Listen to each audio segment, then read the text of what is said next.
जाफराबाद तालुक्यातील देऊळगाव ओगले येथील अंगाला काटे आणणारी ही घटना म्हणावी लागेल।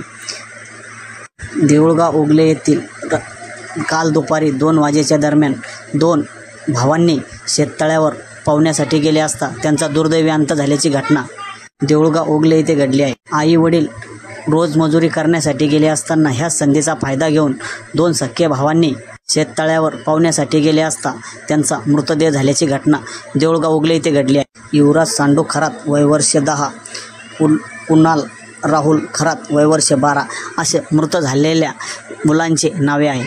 आई वडिलांनी आपले मुलं घरी का परतले नाही याची शोधाशोध घेतली असता मुलांचा मृतदेह शेततळ्यावर आढळून आल्याने आईनं एकच हंबरडा फोडला आहे। अशा घटना जाफराबाद तालुक्यातील वारंवार घडत आहे। गेल्या 15 दिवसाअगोदर जाफराबाद तालुक्यातील वरुड बुद्रुक येथील एकाच कुटुंबातील 3 मुलांचा मृतदेहसुद्धा झाल्याची घटना घडली आहे।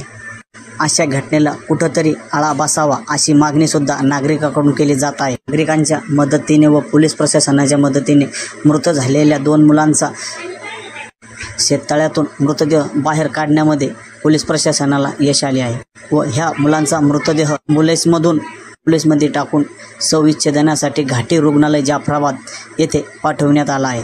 अशा घटना वारंवार घडू नये यासाठी शेतकऱ्यांनी आपल्या शेतामध्ये असलेल्या शेततळ्यावर जाळीचा वापर करून जाळी बसवून घेऊन कोणाचाही मृतदेह होणार नाही याची सुद्धा दक्षता शेतकऱ्यांनी घेतली पाहिजे। मुलांचा पुढील तपास जाफराबाद पोलीस स्टेशनचे पोलीस कर्मचारी हे करीत आहे। राष्ट्रीय एक्सप्रेस न्यूज, नितीन मगर, जाफराबाद।